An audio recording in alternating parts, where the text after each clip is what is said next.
दोस्तों, एक समय की बात है। एक नगर में एक साहूकार रहता था जिसके घर में बहुत सा धन था, परंतु उसके कोई पुत्र न था। वह पुत्र की कामना के लिए प्रत्येक सोमवार को शिव जी का व्रत और पूजन किया करता था तथा सायंकाल को शिव मंदिर में जाकर शिव जी के सामने दीपक जलाया करता था।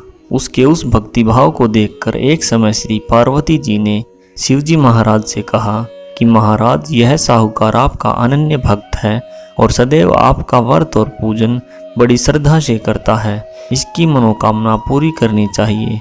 शिव जी ने कहा, हे पार्वती, यह संसार कर्म क्षेत्र है। जैसे किसान खेत में जैसा बीज बोता है वैसा ही वह फल काटता है, उसी तरह इस संसार में जैसा कर्म करते हैं वैसा ही फल भोगते हैं। पार्वती जी ने अत्यंत आग्रह से कहा, महाराज, जब यह आपका अनन्य भक्त है और इसको अगर किसी प्रकार का दुख है तो उसको अवश्य दूर करना चाहिए, क्योंकि आप सदैव भक्तों पर दयालु रहते हैं और उनके दुखों को दूर करते हैं। यदि आप ऐसा नहीं करेंगे तो मनुष्य आपकी सेवा और व्रत क्यों करेंगे। पार्वती जी का ऐसा आग्रह सुनकर शिव जी महाराज कहने लगे कि हे पार्वती, इसके कोई पुत्र नहीं है, इसी चिंता में यह अति दुखी रहता है। इसके भाग्य में पुत्र न होने पर भी मैं इसको पुत्र प्राप्ति का वर दे सकता हूँ, परंतु यह पुत्र केवल 12 वर्ष तक जीवित रहेगा। इसके पश्चात वह मृत्यु को प्राप्त हो जाएगा। इससे अधिक मैं और इसके लिए कुछ नहीं कर सकता। यह बातें साहूकार सुन रहा था। इससे उसको कुछ प्रसन्नता नहीं हुई और न ही कोई दुख हुआ। वह पहले जैसे शिव जी के महाराज का व्रत और पूजन करता रहा। कुछ काल व्यतीत हो जाने पर साहूकार की स्त्री गर्भवती हुई और 10वें महीने में उसके गर्भ से अति सुंदर पुत्र की प्राप्ति हुई। साहूकार के घर में बहुत खुशी मनाई गई, परंतु साहूकार ने उसकी केवल 12 वर्ष की आयु जानकर अधिक प्रसन्नता प्रकट न की और न ही किसी को भेद ही बताया। जब वह बालक 11 वर्ष का हुआ तो उस बालक की माता ने उसके पिता से विवाह आदि के लिए कहा, तो साहूकार कहने लगा कि मैं अभी इसका विवाह नहीं करूँगा, अपने पुत्र को काशी जी पढ़ने के लिए भेजूंगा। फिर साहूकार ने अपने साले अर्थात बालक के मामा को बुलाकर उसको बहुत सा धन देकर कहा कि तुम उस बालक को काशी जी पढ़ने ले जाओ और रास्ते में जिस स्थान पर भी जाओ यज्ञ तथा ब्राह्मणों को भोजन कराते जाओ। वह दोनों मामा भांजे यज्ञ करते और ब्राह्मणों को भोजन कराते जा रहे थे। रास्ते में उनको एक शहर पड़ा।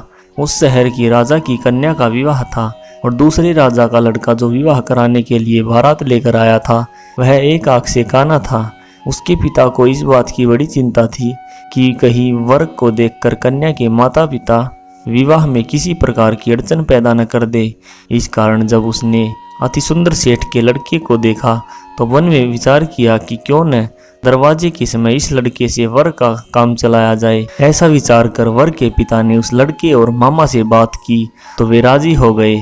फिर उस लड़के को वर के कपड़े पहना और घोड़ी पर चढ़ा दरवाजे पर ले गए और सब कार्य प्रसन्नता से पूर्ण हो गया। फिर वर के पिता ने सोचा कि यदि विवाह कार्य भी इसी लड़के से करा लिया जाए तो क्या बुराई है। ऐसा विचार कर लड़के और उसके मामा से कहा, यदि आप फेरों का और कन्यादान के काम को भी करा दे तो आपकी बड़ी कृपा होगी और मैं इसके बदले में आपको बहुत सा धन दूंगा। तो उन्होंने स्वीकार कर लिया और विवाह कार्य भी बहुत अच्छी तरह से संपन्न हो गया। परंतु जिस समय लड़का जाने लगा तो उसने राजकुमारी की चुंदड़ी के पल्ले पर लिख दिया कि तेरा विवाह मेरे साथ हुआ है, परंतु जिस राजकुमार के साथ तुमको भेजेंगे वह एक आंख से काना है और मैं काशी जी पढ़ने जा रहा हूँ।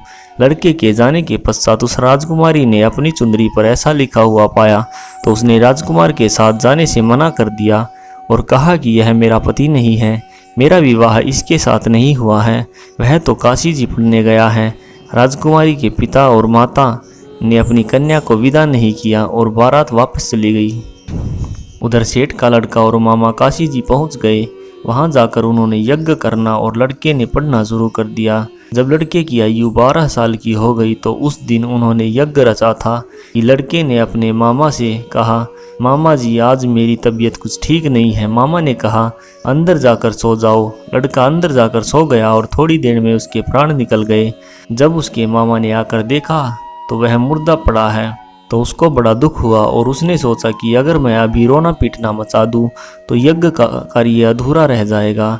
अतः उसने जल्दी से यज्ञ का कार्य समाप्त कर ब्राह्मणों के जाने के बाद रोना पीटना आरंभ कर दिया। संयोगवश उसी समय शिव पार्वती उधर से जा रहे थे। जब उन्होंने जोर जोर से रोने की आवाज़ सुनी तो पार्वती जी कहने लगी, महाराज कोई दुखिया रो रहा है, इसके कष्ट को दूर कीजिए। जब शिव पार्वती ने उनके पास जाकर देखा तो पाया कि वह लड़का मुर्दा पड़ा था। पार्वती जी कहने लगी, महाराज यह तो उसी सेठ का लड़का है जो आपके वरदान से था। पार्वती जी कहने लगी, हे शिव जी महाराज, इस बालक को और आयु दो, नहीं तो इसके माता पिता तड़प तड़प कर मर जाएंगे। पार्वती जी के बार बार आग्रह करने पर शिव जी ने उसको वरदान दिया और शिव जी महाराज की कृपा से लड़का पुनः जीवित हो गया। शिव जी और पार्वती जी कैलाश पर्वत को चले गए। तब वह लड़का और मामा उसी प्रकार यज्ञ करते और ब्राह्मणों को भोजन कराते अपने घर की ओर चल पड़े। रास्ते में उसी शहर में जहाँ उसका विवाह हुआ था वहाँ पर आकर उन्होंने यज्ञ आरंभ कर दिया तो उस लड़के के ससुर ने उसको पहचान लिया और अपने महल में ले जाकर उसकी बड़ी खातिर की। साथ ही बहुत से दास दासियों सहित आदरपूर्वक लड़की और जमाई को विदा किया।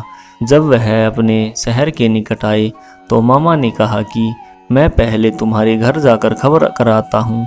जब उस लड़की के मामा घर पहुँचा तो लड़की के माता पिता घर की छत पर बैठे थे और यह प्रण कर रखा था, यदि हमारा पुत्र सकुशल लौट आया तो हम राजी खुशी नीचे आएंगे, नहीं तो छत से गिरकर अपने प्राण खो देंगे।